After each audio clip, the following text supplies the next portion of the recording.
السلام عليكم اخوتي، كي دايرين؟ لاباس عليكم؟ بخير؟ نتمنى ان شاء الله تكونوا في احسن الاحوال.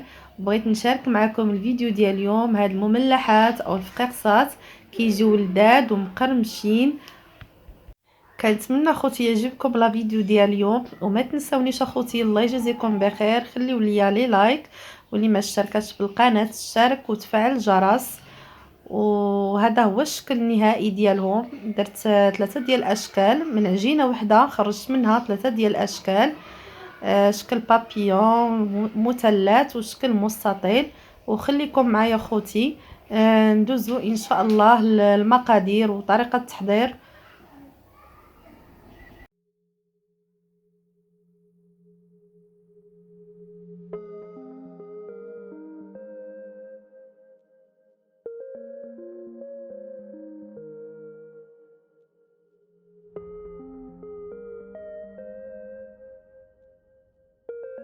وهنا غادي ندوزو للمقادير.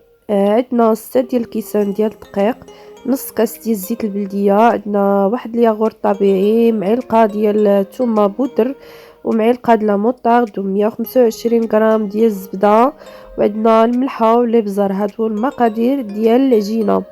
هنا غادي ندير كل شيء، يعني لا موطارد والزبده والثومه بودره، الملحه والابزار وياغورت طبيعي. غادي نخلط هادشي كامل، غادي نعجنو. هنا كندير الابزار وغادي ندير الملحه باش لان هاد الفقيقصات كيجيو شويه مالحين. هنا كنزيد الملحه. من بعد غادي نعجن هادشي بيديا. وكان الا خاصتي الماء غادي نزيد الماء. انا راه غادي نزيد الماء، لانها باقا تبقى لي ناشفه. العجينه كتكون ما بين وبين، ماشي خفيفه بزاف ماشي قاصحه، يعني ما بين وبين. هنا كنزيد الماء غير بشويه بشويه باش ما تجراش لينا العجينه. ومن بعد ملي غادي نعجنوا هذا الشيء غادي نقسموا هذه العجينه على 3 باش نخرجوا منها 3 ديال الاشكال، وكل وحده بنكهه وكل وحده بشكل. انا كنعجنها، انا مازال كنعجنها. وخليكم اخوتي معايا، وكنتمنى يعجبكم ان شاء الله هذا الفيديو. بالنسبه للنكهات انا درت 3 ديال النكهات. درت وحده مالحه، وحده بالزعتر، وحده حاره.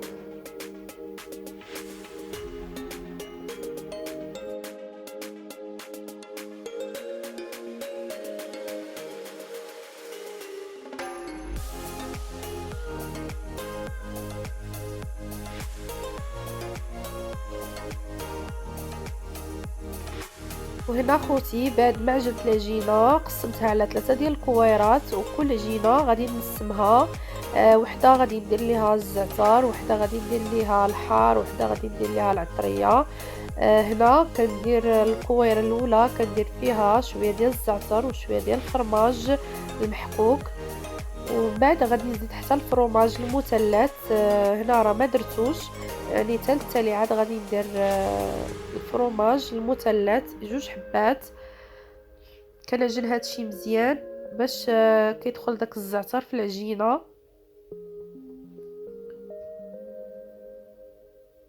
الزعتر كيجي زوين. ومن بعد غادي ناخذ الكويره الثانيه، غادي ندير فيها العطريه ديال الحوت. غادي ندير معلقه كبيره ديال العطريه ديال الحوت، وغادي نزيد ليها معلقه ديال الهريسه الحاره. كتبقى الحرورة على حساب كل واحد. هنا غادي نخلطها مزيان، وحتى هي من بعد غادي نزيد ليها 2 فرماجات غادي تشوفوها معايا ان شاء الله في هذا الفيديو. كيجيو زوينين اخوتي هاد الفقيقصات، كيجيو لذاذ ومقرمشين. حتى هي كنخلطها مزيان باش كيدخل داك الحار والعطريه ديال الحوت. غادي ناخذ عاوتاني الكويره الثالثه،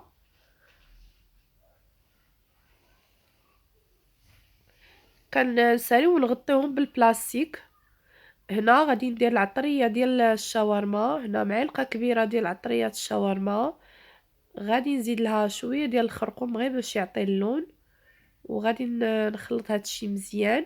هنا عندي هاد القرعة فيها داك مطيشة يابسة والحباق وفلفلة، يعني هادو غير عشوب، اللي بغى يزيدهم اللي ما بغاش صافي.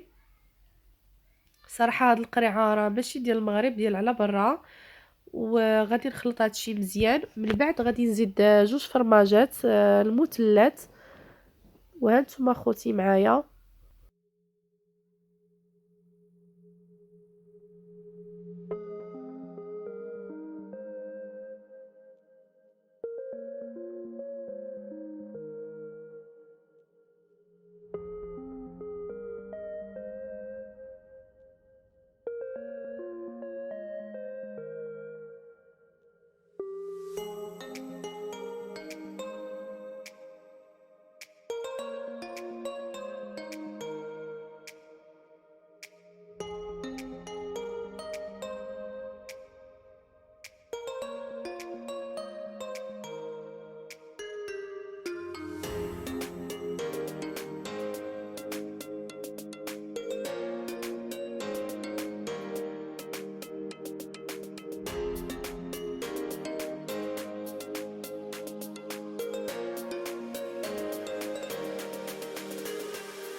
وهنا بعد ما طلقت العجينه الاولى ديال الزعتر غادي نقطعها مستطيلات، ومن بعد غادي نجمعها على شكل بابيون، وغادي نرش عليها واحد شويه ديال بافو او الخشخش، وغادي نستمر بهذه الطريقه لهاد العجينه كامله. غادي نجمعها وغادي ندوزو ان شاء الله حتى الشكل الثاني، غادي نوريكم كيفاش درت ليه. صراحه الله هذا الشكل زوين وسهل ودغيا دغيا كيتصوب. هذا هو الشكل الثاني، درته بهذا المدلك هذا اللي فيه هذه الخطوط. غادي ندير على شكل، غادي ندوز بالجهه ديال الطول والجهه ديال العرض باش كنحصل على هذا الشكل بحال الشكل ديال الباسطا. ومن بعد غادي نقطعهم مستطيلات هكا طوالين ورقاق شويه.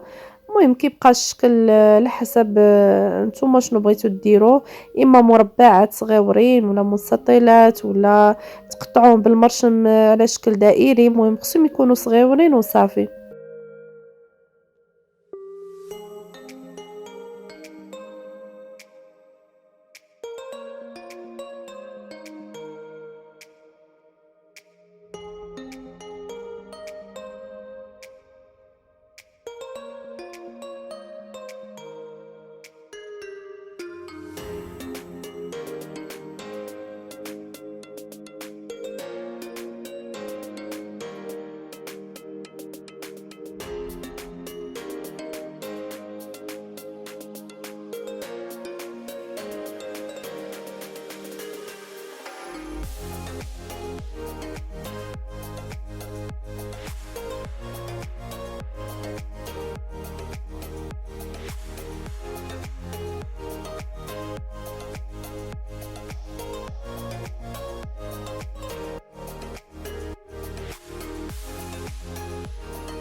وهذا الشكل التالي والاخير غادي نقطعوه على شكل مثلثات، وغادي نسالي وغادي ندهنوه بالبياض البيض، وغادي نزينو بالحبات حبوب الشيا. وان شاء الله غادي تشوفوا الشكل النهائي ديالهم في اخر الفيديو. وتبارك الله عليكم والسلام عليكم.